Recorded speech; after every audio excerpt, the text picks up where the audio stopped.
कि मैंने कभी भी पक्षपात नहीं किया और न करूंगा। इसके बाद भी यदि इस तरह के शब्द सुने जाएं तो मन को पीड़ा होना स्वाभाविक है कि यदि जो कुछ सदस्य ने कहा क्या करेंगे आप लोग, ये सदन तय करेगा। लेकिन ऐसा व्यक्ति सदन के सदस्य बनने के भी योग्य नहीं है। एक दल का अध्यक्ष प्रदेश का भाषण करे, उस शब्दों को मैं दोहरा नहीं सकता। आज अखबारों में सबने पढ़ा है। हमारे मंत्री जिसको विषय को लेकर के चला है कि आज भी उस लाइन को पढ़ा है। मंत्री जी भी ऐसा कहने को तैयार थे कि उनकी ऐसी कोई भावना नहीं थी। वह सदन में सबके सामने मैंने कहलवाने के लिए हाँ भर दी कि मेरी जिम्मेदारी है, ये मंत्री जी बोलेंगे। लेकिन शायद वो चाहते नहीं थे कि मंत्री को ये बोलें। अब बार बार कैसा मंत्री नहीं बोले इसलिए हमने खेद प्रकट नहीं किया। मंत्री जी उसके बाद ही बोलने वाले थे, पहले उनको बोलना था, क्यों व्यवहार उनका यहाँ गलत था। मुझे भी संसदीय अनुभव 5 बार से, तो मैं भी विधायक हूँ और यहाँ मैंने कभी नहीं देखा, कभी आए होंगे बात करने के लिए आए होंगे और गलती से कभी एक बार आध बार कभी 52 से लेकर आज तक के इतिहास में हुआ हो तो इसका मतलब वह परंपरा बनेगी, इसको तो बर्दाश्त नहीं किया जा सकता। और आपने लोकसभा की भी मैंने कल पढ़ करके बताई थी, वहां तो यहां तक है कि यदि कोई ऊपर चढ़ने का प्रयास करेगा, चढ़ेगा, तो उसके निलंबन के लिए प्रस्ताव लाने की भी आवश्यकता नहीं है, वह स्वतः निलंबित हो जाएगा। तो आज मैं ये व्यवस्था दे रहा हूं कि आगे से कोई भी सदस्य किसी भी दल का होगा, यदि यहां पर खड़े होकर के सदन के या अपने आसन की अवहेलना करेगा तो वह स्वतः ही निलंबित माना जाएगा। कोई प्रस्ताव लाने की जरूरत नहीं। अब जिन उसके बाद स्थायी कल यदि मैं स्थगित नहीं करता तो पता नहीं क्या दृश्य उपस्थित हो सकता था। लेकिन सदन की गरिमा बनी रहे इसलिए स्थगित करने के बाद सब सदस्य बैठ जाते हैं, जो भी उनको रहना होता है।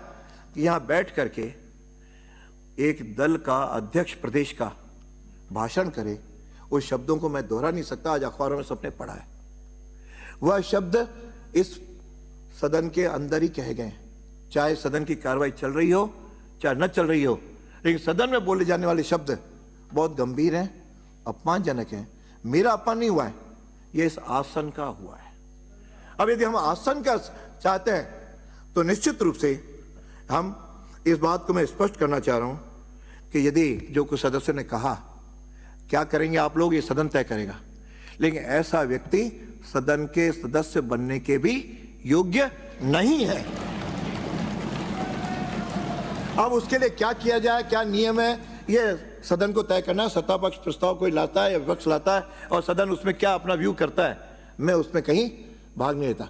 मैंने कोशिश की कि सबको संरक्षण विपक्ष को भी देते हुए अपने सदन की कार्रवाई चलाऊं। इसलिए मेरे पास कई बार सत्ता पक्षियों से भी आरोप लगा कि आप विपक्ष को जो है पक्ष ले रहे हो, विपक्ष के लगा कि आप सत्ता पक्ष को बचा रहे हो। ये मेरे तो दोनों ओर से, लेकिन मैं आज अपने आत्मा के साथ कह सकता हूं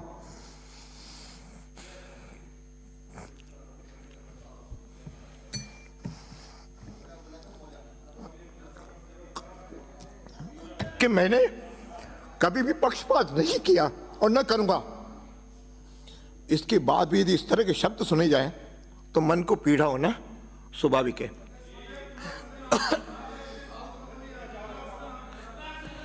समझौते में वार्ता उन्होंने भंग की और उसके बाद मैं नहीं कह रहा हूं, उनके सदस्य श्रीमान राजेंद्र जी पारिक वहां थे।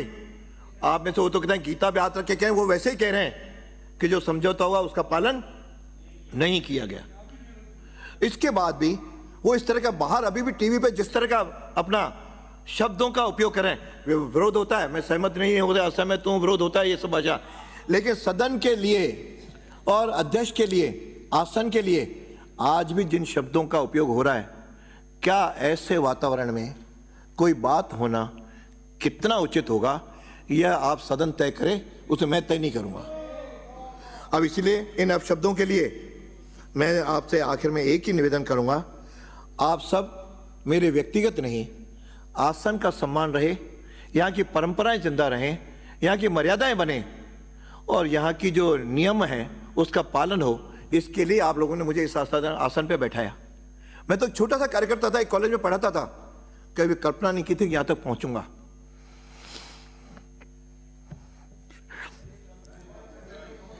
लेकिन मुझे आपने पहुंचाया ऐसे शब्द सुनने के लिए, तो मैं आसन पे नहीं आया हूं, अध्यक्ष नहीं बना हूं। इसलिए अब आप लोगों पे छोड़ता हूं कि यह इस पे क्या किया जाए, कैसे किया जाए, कौन करे, लेकिन इस पे कठोरतम विचार करके, ठीक है विरोध होते हैं, अल्टीमेटली बातचीत भी होती है, लेकिन बातचीत का भी आधार क्या हो, किस बातों पे हो, तो यह सब कैसे समाधान हो, इस पर आप लोगों को विचार करने की आवश्यकता है। मुझे इतना ही आपसे निवेदन करना है कि सदन के आसन की मर्यादा रखने के लिए, सदन की मर्यादा रखने के लिए हम सब कृत संकल्प हैं और आप सब लोग भी उसके प्रति कटिबद्ध रहें। इतनी बात कहते हुए अपनी बात पता करता हूं, पूरी करता हूं। अब चूंकि बहस होनी है,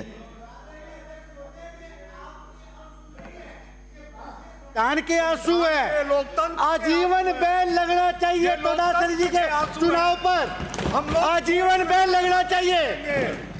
उसको बुला लो, फूल सिंह जी। आज भारतीय संविधान रोए। हाँ अजय आसन में। अब अपनी बहस शुरू हो। इसमें सबसे पहले प्रताप सिंह सिंघवी।